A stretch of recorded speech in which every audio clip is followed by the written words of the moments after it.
आज आपण खास विदर्भातील पारंपरिक झणझणीत चमचमीत असे पाण्यातील रस्सा गोळे बनवतो आहे. एक खास विदर्भीय पारंपरिक रेसिपी आहे. जेव्हा भाजीला घरी काहीही नसतं पण आपल्याला कुठली तरी चमचमीत अशी भाजी बनवायची असते, अशा वेळी तुम्ही बनवू शकता. अतिशय चविष्ट लागते. घरी उपलब्ध असलेल्या थोडक्या जिन्नसमध्ये बनवून तयार होते. अशा झणझणीत चमचमीत रेसिपी बघण्यासाठी घरोघरी अन्नपूर्णा या चॅनलला यूट्यूबवर सुद्धा सबस्क्राईब करा. त्याचबरोबर फेसबुक पेजलाही फॉलो करा. लगेच सुरुवात करूया. रस्सा गोळे बनवण्यासाठी गोळ्याची तयारी आपल्याला रात्रीच करून ठेवायची आहे. तर इथे मी अख्खी तूर डाळ वापरते आहे, जी साली सकट येते, म्हणून तुम्हाला यामध्ये सालही दिसत असेल. तर याची मी भरड वापरते आहे, जी तूर डाळ करत असताना निघत असते. तुमच्याकडे जर या पद्धतीची चुरी नसेल तर तुम्ही अख्खी तूर डाळ न वापरता जी रेग्युलर वरण करण्यासाठी आपण तूर डाळ वापरतो ना, तीही वापरू शकता. स्वच्छ धुवून रात्रभर भिजत घालायची आहे. आता रस्सा गोळे बनवण्यासाठी आपल्याला वाटण तयार करायचं आहे. त्यासाठी मी इथे सुकं खोबरं घेतलेलं आहे. 1 चमचा तेल घालून ही सुकं खोबरं लालसर तांबूस होईपर्यंत आपल्याला मंद आचेवर भाजून घ्यायचं आहे. खोबरं इथे भाजून झालेलं आहे. एका प्लेटमध्ये बाजूला काढून आपण गार करून घेऊया. आता त्याच पॅनमध्ये मी कांदा घातलेला आहे. 2 मोठ्या आकाराचे कांदे मी चिरून घातलेले आहे. 1 चमच्यावर तेल घालायचं आणि हाय फ्लेमवर आपल्याला हा कांदा लालसर तांबूस होईपर्यंत भाजायचा आहे. सोबतच थोडी कोथिंबीर घालते आहे आणि याला व्यवस्थित आपल्याला एकदा भाजून घ्यायचं आहे. बघू शकता कांदा आणि कोथिंबीर व्यवस्थित भाजून झालेली आहे. आता आपल्याला कांदा कोथिंबीर बाजूला काढून घ्यायची आहे. त्याच पॅनमध्ये 2 मोठे चमचे अख्खा धना घेतलेला आहे. मोठा 1 दालचिनीचा तुकडा, 2 ते 3 लवंग, 2 वेलची घ्यायची आहे आणि 1 तेजपान घ्यायचं आहे. तर इथे मी खडा मसाला तयार करते आहे, जो विदर्भातील प्रत्येक भाजीमध्ये घातला जातो आणि हा ताजाच तयार करायचा आहे आणि हा ताजा वाटलेलाच मसाला वापरायचा आहे. तर तुम्ही याला साठवून ठेवलं तर याचा फ्लेवर निघून जातो काही दिवसानंतर, म्हणून याला फ्रेश बनवून फ्रेशच वापरायचं आहे. खोबरं आणि हा मसाला मी एकत्रित वाटून घेतलेला आहे, जेव्हापर्यंत याला तेल सुटत नाही. आता आपण यामध्ये दुसरं वाटण करतो आहे. जो कांदा भाजून घेतलेला होता त्यामध्ये मी लसूण अद्रकची पेस्ट घालून याचं सुद्धा एक वाटण तयार केलेलं आहे.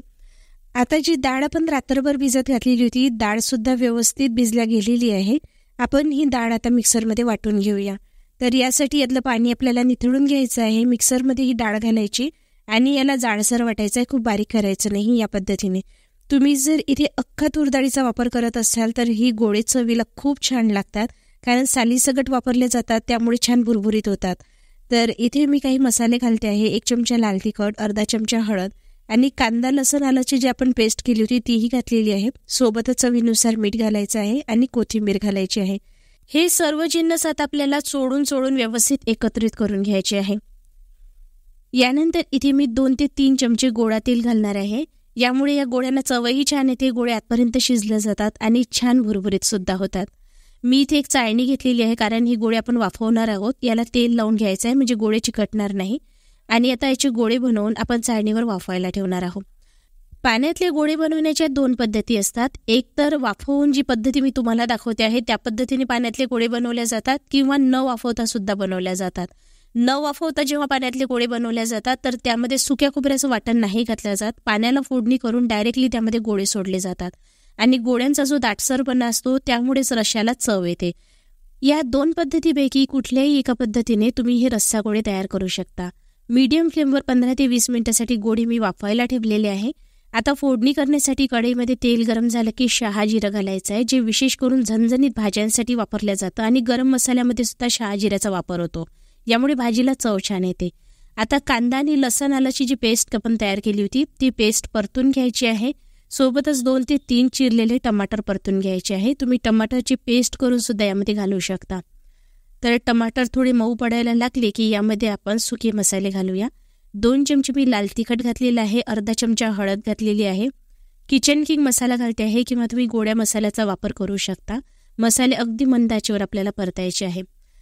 तर ही पाण्यातले गोळे जर तुम्ही दुसऱ्या पद्धतीने बनवणार असाल, म्हणजे न वाफवता जर बनवायचे असेल, तर इथपर्यंत प्रोसेस सेम करायची आहे. फक्त जे आता मी खोबऱ्याचं वाटण घातलेलं आहे ना, ते स्किप करायचं आहे.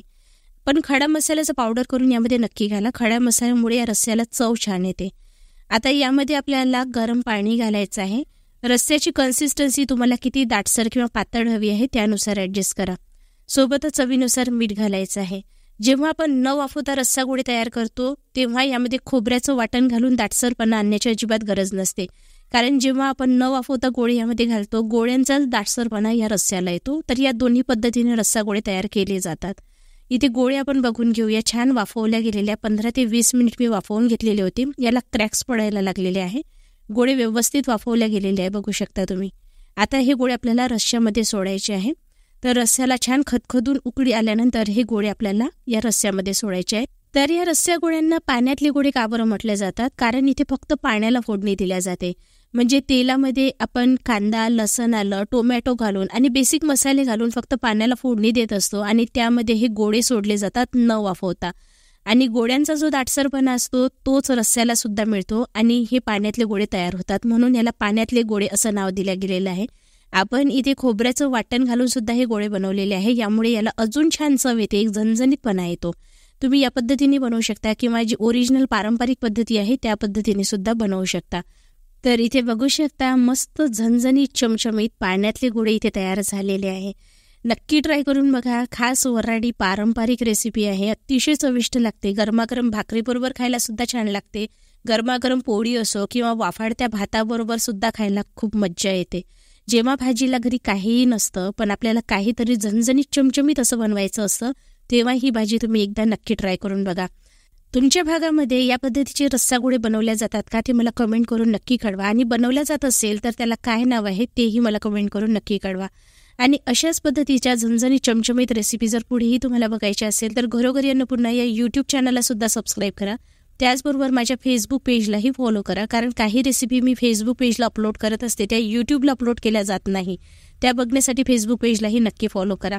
आणि ही रेसिपी जर तुम्हाला आवडली असेल तर लाईक नक्की करा. आपली लवकरच भेट होणार आहे अशाच झणझणीत चमचमीत आणि भन्नाट रेसिपी बरोबर. तोपर्यंत हा व्हिडिओ शेवटपर्यंत बघण्यासाठी तुमचे खूप खूप मनपूर्वक आभार.